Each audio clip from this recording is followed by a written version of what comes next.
Hi, readers, it's Lori. Welcome back to my channel, Books, Ink, and Paper. And a special welcome to those of you who are new subscribers to my channel. I am so grateful for each of you. I was blown away to discover that a book olive featured my channel on her top 10 booktubers to watch for. And she does this every year, and it's so generous of her to do this for a number of booktubers over the years. I've followed her for a long time, and I really just sense her passion for this work, but also her connection to supporting others on this channel and these channels. So my gratitude for today is cheers to Olive from A Book Olive. And if you aren't a follower of her channel, I highly recommend that you do. You've probably heard me talk about her before. She does Nonfiction November, or has done Nonfiction November for a number of years, and I try to participate in that to some degree each year.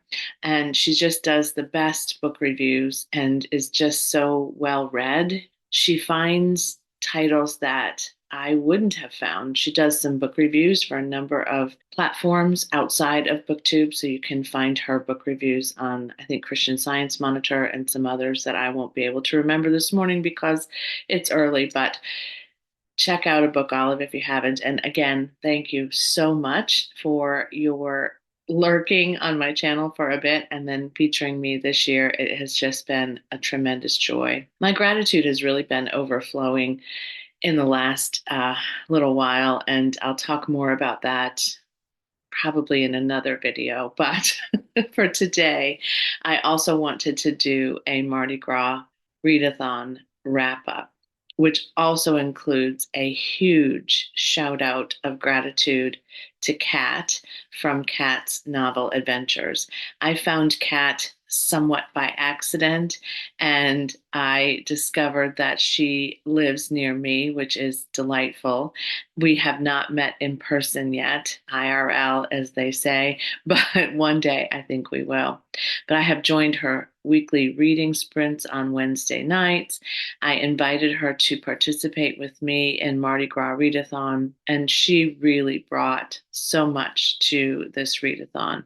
In fact, with everything I had going on, I would say she brought more than I did in many ways. So I appreciate that so, so much. She set up two streaming events, one sprint and one for our book club, our book of the book read, our group book read book club, our group read for the Mardi Gras Readathon, which we did earlier this week on Mardi Gras Day.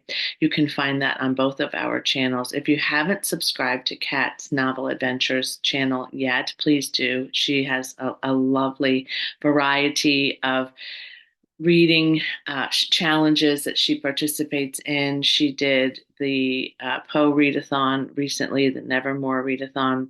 She's just very creative and sweet and kind and remembers everybody's first names, which, quite frankly, I'm not so great at much of the time.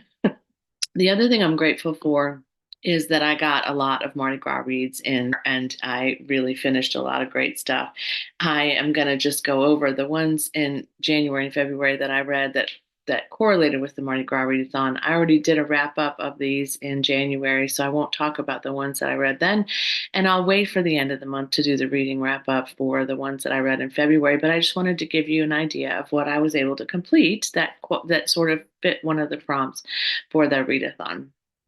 So the first one was The Mystery Guest, which is by Nita Prose.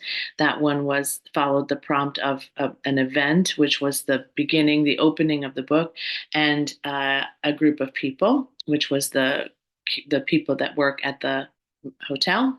The Violin Conspiracy by Brendan Slocum. That followed the prompt to read a book about music. This one was about a violin that's stolen, a Stradivarius, in fact. So I would recommend that you check out the reading wrap up if you'd like to learn more about that. And Midnight at the Blackbird Cafe, which was a little bit of magical realism, which I appreciated. And it was a nice story set in Alabama. So it followed the prompt to read a book set on the Gulf Coast. I really enjoyed the story, and I enjoyed the characters and the sort of the connection to the South and some of these smaller communities. That was a lot of fun. And there are a lot of cafes in these smaller little communities. I then read The Fury by Alex Michaelides. I will tell you more about that later since I finished that in February, but that also followed the prompt for a group of people. They were all together on an island. And then I also read New Orleans Morning, which was our group book read by Julie Smith. And that one is a mystery detective set in New Orleans. So it follows the prompt to be set in New Orleans. It's also set at Mardi Gras. It's also there's just a lot of things about that book that followed or that fit those prompts. I can't talk today. I have my coffee. I no longer have my grandson for a couple of days. We'll talk about that in a wrap up video, but I'm probably a little bit like exhausted from having him here, and I might be coming down with another freaking cold.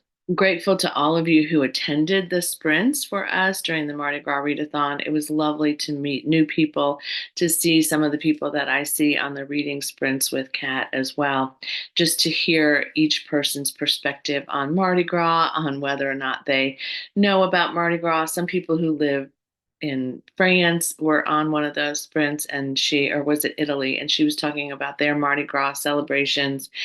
I met some great new booktubers as a result of that experience with Kat. I really did enjoy the group read discussion. There were some mixed reviews on the group read, and some people reached out to me and said they just didn't finish it, which is really fine. But I really enjoyed talking about that book, and I really think it was a good book for us to have chosen because we had a lot to talk about. I was saying at the beginning of the Mardi Gras book read, group read video that we did the other day, I feel like it was a love letter to New Orleans in many ways.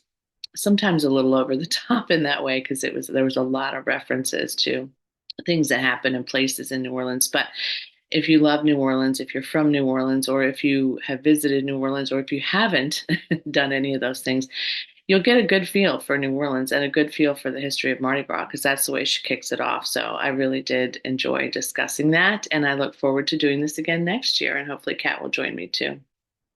You can see I'm pretty excited about the coffee today. It's like an IV for me. I also want to shout out the other booktube channels that Olive featured in that video where she talked about my channel as well. I have been watching, looking at them, subscribing, watching some of their content. I'm behind, having had the boy for a couple of days. 4-year-olds are a lot of work, but they're a lot of fun too.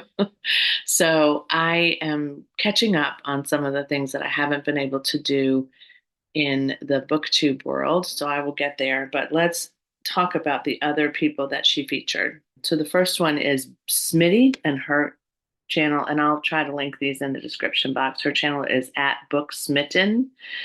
And then we have Sierra and John, and their channel is called And Then They Were Readers. They are so funny. Their laughter is infectious. Grace at the Music Snob.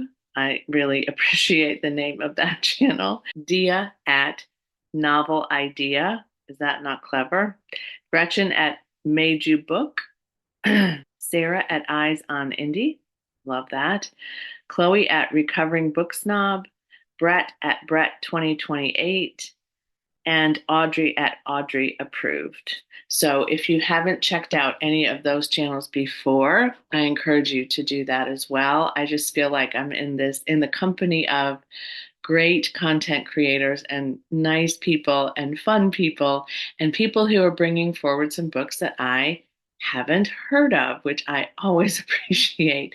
I do think that booktube sometimes gets saturated with reads that are, a buzz everywhere, and we are all sort of talking about them. And I am guilty of that too. I am, kind of a sucker for a hyped book at times. It depends on how hyped it is, but I definitely have this sort of FOMO when I see people talking about a book and it seems like something I would really like. And also, I really like to get back to some of the more obscure reads. And I think that's why I like a Book Olive's channel and some of these channels as well. One of these channels is, she cooks and she talks about food and cookbooks and things like that. And I think that this is such a nice, diverse list of creators that I'm there for it. Like I'm so grateful not only for what I've talked about earlier, but also to find these new content creators, these new channels that are really exciting and enlivening to me. Because quite frankly, we all need a little bit of excitement and enlivening, right? We all need a little bit of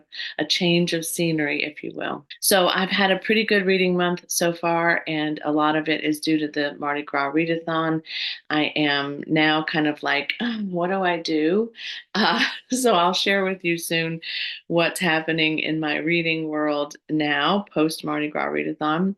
One of those things is that my library holds that have been out for, in some cases, a very long time, have all come in at one time. It's almost like my old saying used to be, it's like Murphy's Law. What it's really sort of ironic that when I decide I want to read something and I put a hold on it, it's almost like the libraries all conspire and say, let's just throw them all out at her in 1 week and see how she does. She didn't do well. I have returned one already. I have one that I had on hold for, I don't even know, like it feels like it was 8 months. And I don't know that I'm going to be able to finish it by the time it's due. So that one, because I probably won't, that one is Remarkably Bright Creatures. I'm not sure what I'm going to do with that. But I did start it and I just wasn't able to kind of continue with it with everything else. But I will share some of those things with you soon in a separate video about when libraries flood you with reads. That's all for me today. I have a work day ahead of me. We took some time off to be with the little one for the Mardi Gras celebrations, and he got to go to his first parade, which was a lot of fun. Maybe I'll pop a photo of him at his first parade here. But yeah, so we took some time off. We did some fun things. We went to the parks. We went to, get things to eat. We did all kinds of stuff, and we had a really, really lovely time. Thanks for your support of this channel and other booktube content creators that we all know and love. Thanks for your support, those of you who participated in Mardi Gras Readathon in any way, even if it was one book, even if it wasn't the group read, which is absolutely fine, even if it was just to watch some of the videos that we were doing and to comment and just kind of support the entire thing. But many, many of you have commented and were participating and reading and enjoying the time to kind of escape into a new place or a new feel. So thanks again. My gratitude is overflowing today. Again, I will share more of that in my book chat this month, but for now, as always, happy reading. Bye.